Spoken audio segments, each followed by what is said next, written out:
नहमदुहु व नुसल्ली अला रसूलिहिल करीम अम्मा बाद फ़ाउज़ु बिल्लाहि मिनश शैतानिर रजीम बिस्मिल्लाहिर रहमानिर रहीम। अल्लाह ताला ने इरशाद फरमाया, सूरत हामीम सिजदा में 53 आयत है, हम उन्हें दिखाते चले जाएंगे अपनी निशानियाँ आफाक में और ख़ुद उनकी जानों में, यहाँ तक कि ये बात पूरी तरह वाज़ेह होकर उनके सामने आ जाएगी कि कुरान ही हक़ है।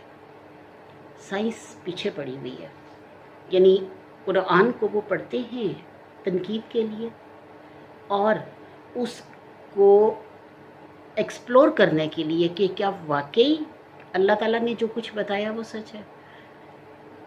एक कनाडा के डॉक्टर हैं, डॉक्टर कैथ एन मॉर्गन, उन्होंने एक किताब लिखी है एम्ब्रियोलॉजी की।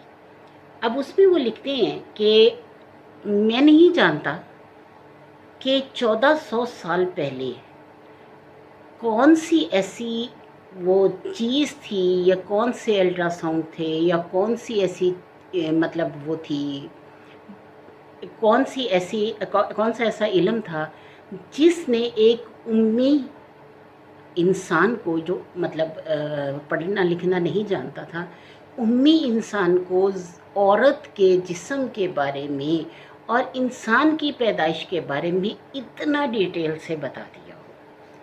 उन्होंने हवाला दिया सूरत अल मोमिनून की 12 और से 14 तक की आयत का।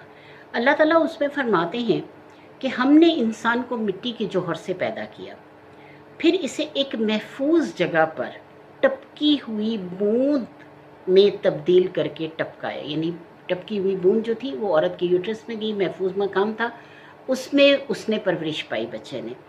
तो किस तरह पाई कि अल्लाह फरमाता है, फिर इस नुतफ़े से यानी इस बूंद से मैंने उसको लोथड़े की शक्ल दी, जैसे बिल्कुल छोटा सा एक लोथड़ा सा होता है, कहीं गिरा हुआ जमा हुआ खून जिसे कहते हैं।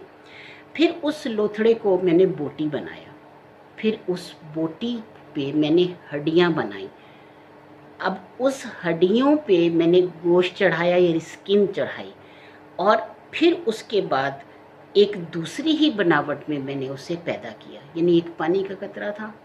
किस तरह उसको पूरा प्रोसीजर हुआ, माँ के पेट में हुआ। फिर अल्लाह ताला ने एक और जगह कुरान पाक में फरमाया कि इंसान जो है वो 3 तहों में पैदा किया गया, यानी 3 अंधेरों में रहता है, उस 3 अंधेरों में से पैदा किया गया।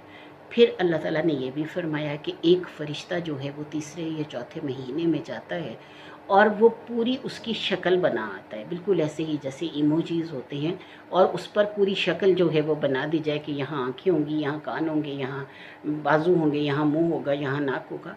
तो अल्लाह ताला की इस बनावट के सदके जाए जो अल्लाह ताला ने 1400 साल पहले हमें बता दिए थे। साइंसदान आज हैरान है, लेकिन अल्लाह ताला ने वो सब कुछ हमें पहले से ही बता दिया कुरान में, और कुरान के हक़ होने की ये बात दलील है। ये दलील है उसकी कि आज तक कोई भी साइंसी नुक्ते से भी अगर इसको देखना चाहता है तो वो कभी भी हारता नहीं है।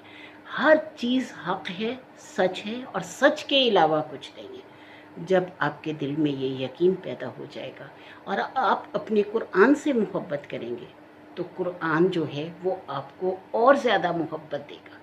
तो खुदारा हमारे पास ये एक बहुत बड़ा इल्म है। आइए कुरान की तरफ, आइए फलाह की तरफ, आइए अपने रब की तरफ, कि वहीं पे ही आपका सुकून है।